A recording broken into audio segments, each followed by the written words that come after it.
Se você acha que produzir conteúdos em 2026 será apenas sobre seguir trends e tendências, esse vídeo vai te fazer salvar muito tempo e dinheiro.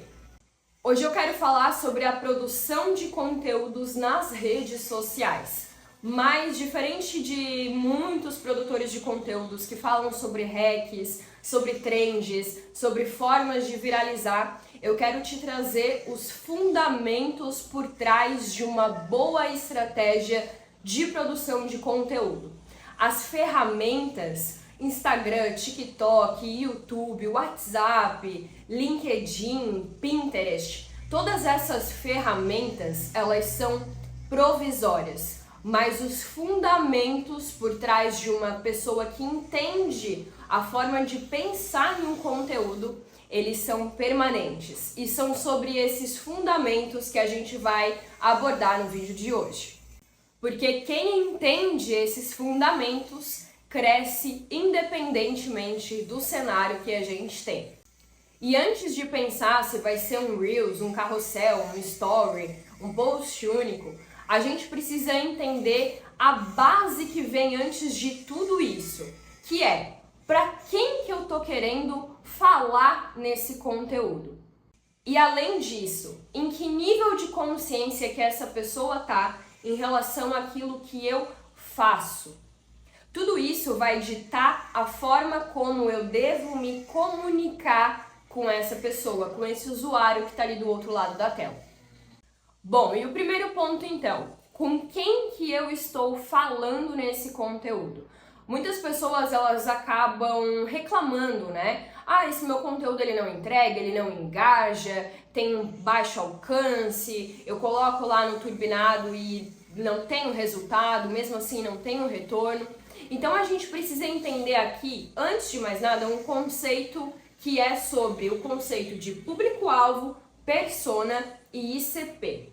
Todos esses três grandes conceitos, eles englobam quando a gente fala de produção de conteúdo. Mas quando a gente vai produzir o conteúdo em si, nós temos que falar com o nosso ICP, o nosso Ideal Customer Profile, o nosso perfil de cliente ideal. Só que esse cliente ideal, ele tá dentro de um público-alvo. Então, mulheres da região de Santa Catarina, entre 18 a 50 anos, que tenham uma empresa, que são empreendedoras. Essa definição que eu acabei de trazer, ela é uma definição muito ampla, é uma definição muito genérica, mas é a definição do meu grande público-alvo, ou seja, esse grande grupo de pessoas que eu quero atingir. Só que cada uma dessas mulheres, elas têm uma história, elas têm medos diferentes, anseios diferentes, desejos diferentes. Então é como se cada uma dessas mulheres dentro desse grande grupo, elas fossem uma persona. Por quê? Porque cada uma tem a sua própria história, cada uma tem a sua própria rotina, a sua forma de ver o mundo. Então, cada persona dentro desse meu grande público-alvo deve ser impactada, falada, comunicada de uma forma diferente para que ela entenda que eu estou falando com ela. Porque concorda comigo que a forma como eu vou falar de negócios, de empreendedorismo, de finanças, com uma pessoa que acabou de começar a empreender, que às vezes não tem consciência alguma nem de fluxo de caixa, de prolabore, para uma mulher que já tenha experiência nisso, que já sabe o que essas coisas são, vão ser comunicações totalmente diferentes. Então, cada persona é uma pessoa que está dentro desse meu grande público-alvo. Agora, por que a gente tem que se comunicar com o nosso ICP? Vou dar um exemplo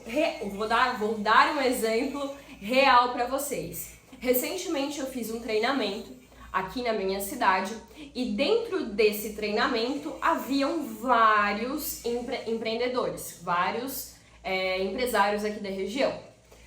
Só que todos eles estavam dentro do meu público-alvo. Por quê? Porque todos eles compraram esse treinamento que eu fui aplicar. Agora, todos eles estão dentro do meu ICP? E não necessariamente. Nesse treinamento só estavam dentro do meu ICP aqueles empresários, aqueles empreendedores que poderiam considerar a minha empresa como uma empresa que fosse resolver os problemas que eles têm na parte do marketing, ou seja, que fossem contratar a minha empresa.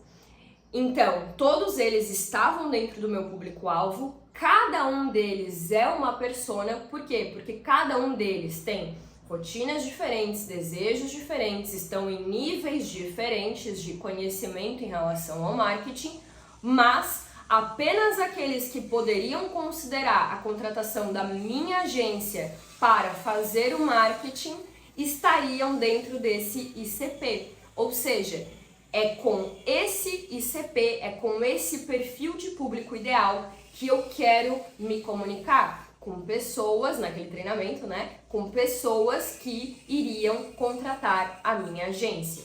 Então, o conceito de ICP é, dentro desse grande grupo, é essa pessoa, é esse perfil de pessoa que eu preciso depositar a minha energia, porque é esse tipo de pessoa que compra o meu produto. É esse tipo de pessoa que tem ali o dinheiro necessário para comprar aquilo que eu estou ofertando. Só que ainda assim, essa pessoa, ela é uma persona. Por quê? Porque ela tem uma história. E eu preciso entender isso através do storytelling, né? Eu vou desenvolver essa narrativa para que esse ICP, ele entenda que eu estou falando com ele. Então, um conceito bem básico aqui, uma frasezinha para a gente ter sempre em mente. Todo ICP é uma persona, mas nem toda persona é o meu ICP. E quando a gente fala de produção de conteúdo estratégico, produção de conteúdo que me gera um resultado, eu preciso obrigatoriamente me comunicar com o meu ICP. E quando a gente entende isso, eu consigo criar uma narrativa, um conteúdo que ele se torna muito mais persuasivo.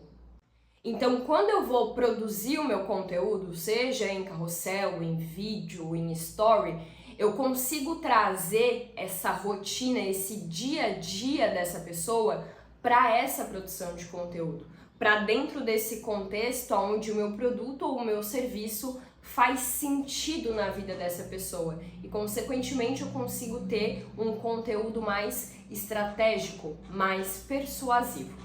E aqui a gente precisa entender que se o nosso conteúdo ele não conversa com o contexto do nosso cliente, fica só mais um conteúdo ali no feed para encher linguiça. E uma coisa que a gente acaba cometendo muito erro, o nosso conteúdo, ele nunca é sobre nós e sobre a nossa empresa, ele é sempre sobre o nosso cliente. Então eu gosto de fazer um exercício quando eu vou pensar nos meus conteúdos ou nos conteúdos dos clientes, de colocar numa folha o que eu ofereço para esse cliente. O meu serviço para esse cliente é ponte para que o meu cliente alcance o quê?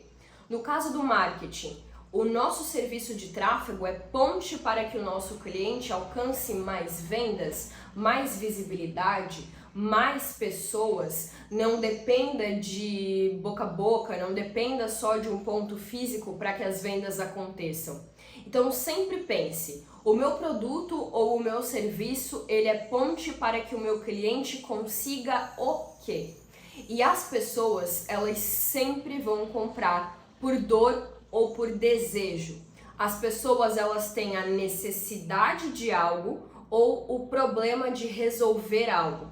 Então, por exemplo, uma clínica de estética. A pessoa tem lá a pele toda acneica, com manchas, com melasma, ela tem uma dor a ser resolvida. Mas ela também tem um desejo de ter uma pele mais bonita, de se sentir bem consigo mesma. Então as pessoas, elas sempre vão comprar por dor ou por desejo. Liste, bote numa folha de papel quais que são as dores e os desejos do teu cliente ideal em relação àquilo que tu faz. Por exemplo, ao marketing. O cliente pode estar perdendo faturamento, os concorrentes estão sempre ficando à frente dele porque os concorrentes anunciam e o meu cliente ainda não, o que isso impacta na vida do meu cliente e por quais meios esse cliente ele compra de mim hoje. O meu produto ou o meu serviço, ele é mais para resolver uma dor, resolver um problema que esse meu cliente tem, ou ele é mais pela questão de status, uma questão de desejo, uma questão de pertencimento.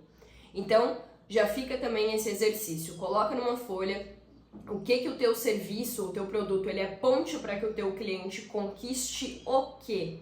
Status, uma rotina mais organizada, uma vida financeira mais organizada, os objetivos dele financeiros, de comprar uma casa, de comprar um carro, o que o teu produto muda na vida dessas pessoas? E se é por dor ou por desejo. E liste as dores, liste os desejos, porque esse exercício já vai te dar muita clareza de tópicos de conteúdos que tu pode abordar de uma forma muito mais intencional no teu perfil.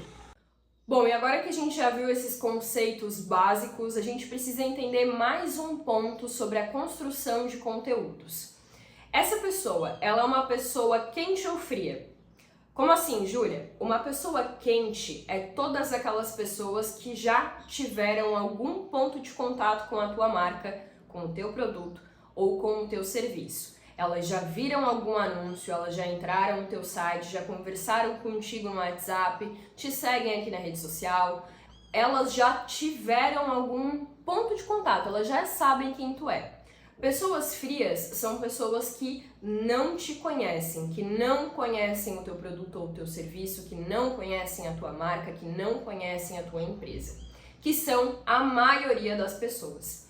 Então, quando tu for pensar na produção de conteúdo, pensa, isso aqui é para quem já me conhece ou isso aqui é para quem ainda não me conhece? E dentro disso, a gente tem o famoso funil de conteúdo, que é bem semelhante ao funil de vendas, que ele é dividido em 3 grandes partes, em topo, meio e fundo de funil. No topo de funil, que é onde vão estar a maioria das pessoas, elas geralmente não te conhecem. Então a nossa principal intenção aqui é atrair a atenção dessa pessoa para a tua rede social, para o teu site, para o teu e-commerce, para o teu WhatsApp. Então, partindo desse princípio, como que eu vou atrair a atenção dessa pessoa? Depois disso, a gente vem para o meio de funil, que é onde a pessoa está no momento de consideração. Ela já está te acompanhando, mas ela ainda não tem certeza se ela quer passar o cartão para ti. Então aqui é muito importante a gente quebrar as objeções das pessoas em relação àquilo que nós fizemos. Por quê? Porque ela está em um momento de considerar a minha empresa ou não como a empresa que vai resolver aquele problema ou aquele desejo que ela tem. E no fundo de funil é onde ela já fez todo esse processo e ela já está preparada para comprar. Então aqui eu preciso fazer uma oferta para essa pessoa. Eu preciso mostrar que o meu produto e o meu serviço de fato é aquilo que ela precisa e ofertar isso para ela. E quando a gente extrai desse topo, meio e fundo de funil, a gente vem para um acrônimo, que é o acrônimo do método Coca, que eu aprendi com o Yeser no SAV de 2023, no evento do Subido de 2023, que é algo que eu uso até hoje na produção de conteúdo, quando eu vou pensar em produzir conteúdo, que é o método Coca, que é um acrônimo para conteúdos de crescimento, objeção, conexão e autoridade, o método Coca. Então, esse método, conteúdos de crescimento, né? Conteúdos para atrair novos seguidores para nossa rede social. Conteúdos de objeção, então, ó, crescimento, topo de funil. Conteúdos de objeção, meio de funil, momento de consideração. Preciso quebrar as objeções das pessoas em relação àquilo que eu faço. Se dói, se é caro, se é barato, o que entrega, o que não entrega, como que não é. Então, é desmembrar todas as possíveis objeções que as pessoas possam ter em relação àquilo que eu faço.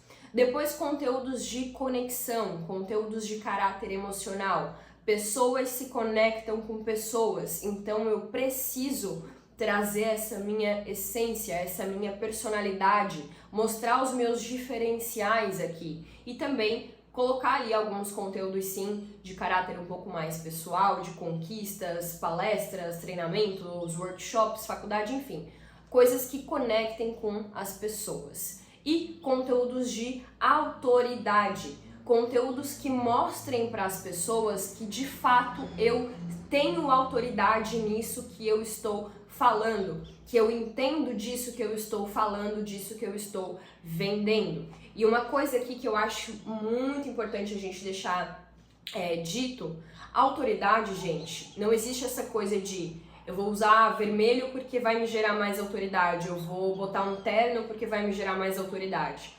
Autoridade ou você tem ou você não tem.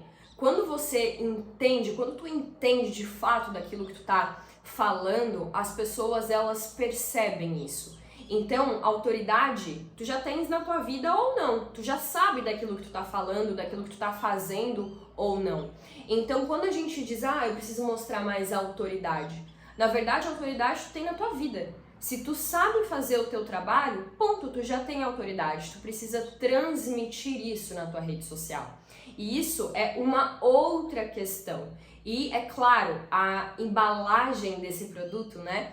A estética, ela conta muito para isso. Mas é de fato ter essa segurança, é não gaguejar na hora de falar o preço, é trazer conteúdos que ensinem, que eduquem a tua audiência. Por quê? Porque as pessoas também podem estar em diferentes níveis de consciência em relação ao teu produto ou ao teu serviço. Isso eu vou deixar pra gente aprofundar em um outro vídeo, quando a gente for falar da parte de criativos, mas às vezes a pessoa nem sabe ainda que precisa do teu produto.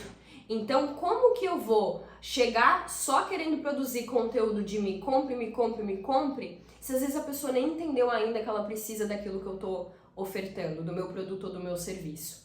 Então, é muito importante deixar esse conceito aqui. A autoridade a gente já tem, a gente transmite ela na nossa comunicação e na criação dos nossos conteúdos. E por último, mas não menos importante, qual que é o meu objetivo com esse conteúdo? Esse é um motivo por qual das muitas pessoas elas postam e elas não veem resultado. O feed, gente, não é para ser só uma vitrine ali bonita esteticamente, ele tem que ter um motivo. Se esse conteúdo que eu fiz aqui, eu idealizei ele para que eu venda mais, qualquer outra coisa que não seja vendas não importa. Se esse objetivo ele tem um conteúdo de vender, eu vou olhar para quantas vendas esse conteúdo me gerou. Se esse objetivo ele tinha o conteúdo de me trazer novos seguidores e ele não trouxe, ele falhou no objetivo dele. Porque eu precisava que esse conteúdo me trouxesse novos seguidores. E não foi isso que ele não cumpriu com esse papel. Então, qual que é o objetivo por trás de cada um dos conteúdos que eu produzo na minha rede social? Isso tem que ficar muito nítido, porque aí a gente também sai um pouco daquela ansiedade de ter que produzir, e no final do dia a gente nem sabe mais por que a gente está tendo que produzir tanto vídeo, tanto conteúdo. A gente nem sabe o que a gente está buscando. Então isso é muito importante. Defina um objetivo para cada um dos conteúdos que tu for pensar para tua rede social. E em paralelo a isso, a gente tem a nossa linha editorial, que é o tema central que eu abordo no meu perfil. Por exemplo, no meu perfil eu abordo sobre marketing, mas eu posso falar sobre empreendedorismo, porque são assuntos correlacionados, e eu defini que eu falaria sobre empreendedorismo nesse ano de 2026, por isso inclusive que vocês estão vendo esse vídeo aqui no YouTube. Mas tem muita gente que eu vejo que acaba fugindo dessa linha editorial. Tem muita gente que às vezes é esteticista e tá lá postando uma coisa nada a ver sobre medicina, sobre, enfim, coisas totalmente aleatórias. Então, quando a gente define uma linha editorial para o nosso perfil, que é como se fosse essa grande ideia que a gente trabalha no nosso perfil, nós podemos ter até duas linhas auxiliares. Quais são os outros dois grandes temas que eu vou abordar aqui no meu perfil para trazer mais coisas para cá? Então, por exemplo, no meu perfil pessoal hoje do meu Instagram, eu falo sobre marketing. Agora, uma segunda linha minha vai ser sobre empreendedorismo. E uma terceira linha eu poderia ter para falar sobre rotina, para falar sobre mentalidade, mas percebe que esses conteúdos eles estão relacionados e tem gente que foge totalmente da casinha, cara. Tem gente que posta umas coisas nada a ver com a vida. E quando a gente tem um perfil profissional, a gente tem que tratar a nossa rede social como um perfil profissional. Então, muitas pessoas falam, né? Ah, mas quando eu posto a minha vida pessoal, tem muito mais engajamento. Gente, é óbvio. As pessoas, elas vão naturalmente ter mais interesse pela tua vida pessoal. Só que a partir do momento que tu tens uma rede social para vender, foda-se a tua vida pessoal. Tu vai falar o mínimo possível. É claro que a gente sempre acaba trazendo um pouco, porque, voltando lá, no que a gente já falou, pessoas se conectam com pessoas, mas tu não vai ficar colocando coisa da tua vida pessoal a rodo, simplesmente porque gera mais engajamento. Porque dificilmente as pessoas que comentam isso são as pessoas que vão passar o cartão pra ti no teu produto ou no teu serviço. Esse foi o vídeo de hoje, eu espero muito que vocês tenham gostado. Se inscrevam aqui no canal, deem like, compartilhem esse vídeo com o máximo de pessoas. Me sigam também no Instagram, @juoliveiraff. E lembrando, toda terça e sexta tem vídeo novo aqui no canal e eu espero muito que vocês tenham gostado. Um beijo!